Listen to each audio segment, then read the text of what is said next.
Quand on parle d'histoire religieuse aux Antilles, on pense souvent au catholicisme imposé par les colons.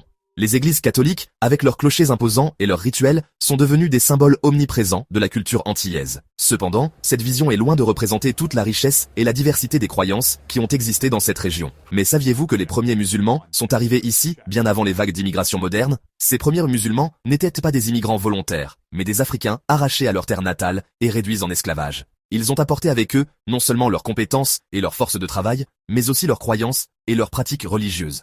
Dès le XVIIe siècle, des Africains déportés comme esclaves en Guadeloupe et Martinique vinrent de régions où l'islam était bien implanté, comme le Sénégal, la Gambie ou le Mali. Ces régions étaient des centres de culture islamique depuis des siècles, avec des mosquées, des écoles coraniques et des traditions profondément enracinées. Ces esclaves musulmans ont été déracinés de leur foyer et transportés à travers l'Atlantique dans des conditions inhumaines. Ils ont été forcés de travailler dans les plantations de canne à sucre, de café et de coton, sous un régime brutal et oppressif. Mais dans l'enfer de l'esclavage, pratiquer l'islam était un défi immense.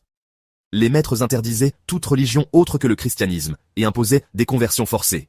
Les esclaves étaient souvent punis sévèrement s'ils étaient surpris en train de pratiquer leur foi d'origine. Les prières, les jeûnes et les autres rituels islamiques devaient être effectués en secret, loin des regards des surveillants. Malgré la répression, certains ont tenté de préserver leur foi en secret, en priant discrètement, en cachant leurs pratiques dans les rituels du quotidien ou en transmettant des valeurs islamiques à leurs enfants. Ces actes de résistance silencieuse étaient des moyens de maintenir un lien avec leur identité et leur héritage culturel. En priant discrètement, en cachant leurs pratiques dans les rituels du quotidien ou en transmettant des valeurs islamiques à leurs enfants, ces esclaves ont essayé de garder vivante une partie de leur identité.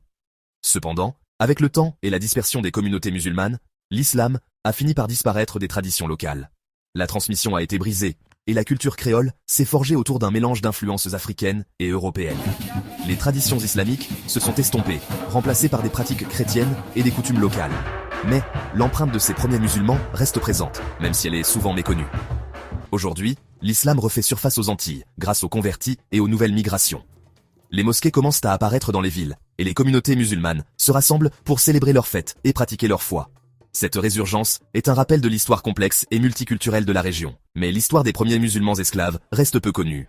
Ces hommes et ces femmes ont joué un rôle crucial dans la formation de la société antillaise. Mais leurs histoires ont été largement oubliées ou ignorées. Il est temps de redécouvrir et de reconnaître leurs contributions. L'histoire de l'islam aux Antilles ne commence pas avec l'immigration récente, mais avec nos propres ancêtres. Ces premiers musulmans ont laissé une empreinte indélébile sur la culture et l'histoire de la région. En redécouvrant leur histoire, nous pouvons mieux comprendre la richesse et la diversité de notre héritage. Partage cette vidéo et dis-moi en commentaire si tu connaissais cette histoire.